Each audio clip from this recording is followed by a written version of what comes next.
नमस्कार मित्रांनो, महाराष्ट्र शासनाच्या नगर परिषद प्रशासन संचालनालयाने 23 फेब्रुवारी 2024 रोजी गट क आणि गट ड पदांच्या भरती प्रक्रियेबाबत महत्त्वाचा नवीन आदेश जारी केला आहे।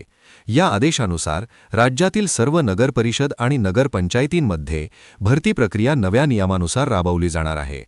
नियुक्ती दोन पद्धतीने होणार आहे, पदोन्नतीने आणि सरळ सेवेद्वारे स्पर्धा परीक्षेच्या माध्यमातून।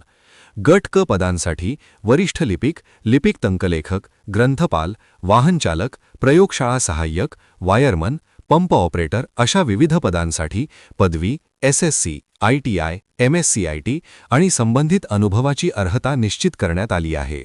गट ड पदांसाठी शिपाई, फायरमन, सफाई कामगार अशा पदांसाठी किमान एसएससी किंवा 7वी पास पात्रता ठेवण्यात आली आहे। उमेदवाराचे किमान वय 18 वर्ष असणे आवश्यक असून कमाल वयोमर्यादा शासन नियमानुसार राहील। तसेच महाराष्ट्रात किमान 15 वर्ष अधिवास असणे बंधनकारक आहे।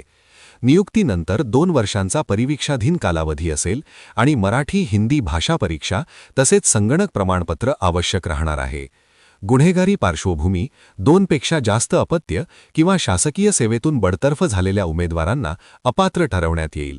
त्यामुळे हा शासन आदेश नगर परिषद भरती प्रक्रियेसाठी अत्यंत महत्त्वाचा असून लवकरच मोठ्या प्रमाणावर भरती जाहिराती येण्याची शक्यता आहे। त्यामुळे इच्छुक उमेदवारांनी तयारी सुरू करावी। लाईक करा, शेअर करा, सबस्क्राईब करा, जेणेकरून अशा महत्त्वाच्या बातम्या तुमच्यापर्यंत पोहोचतील। भेटूया पुढच्या व्हिडिओमध्ये।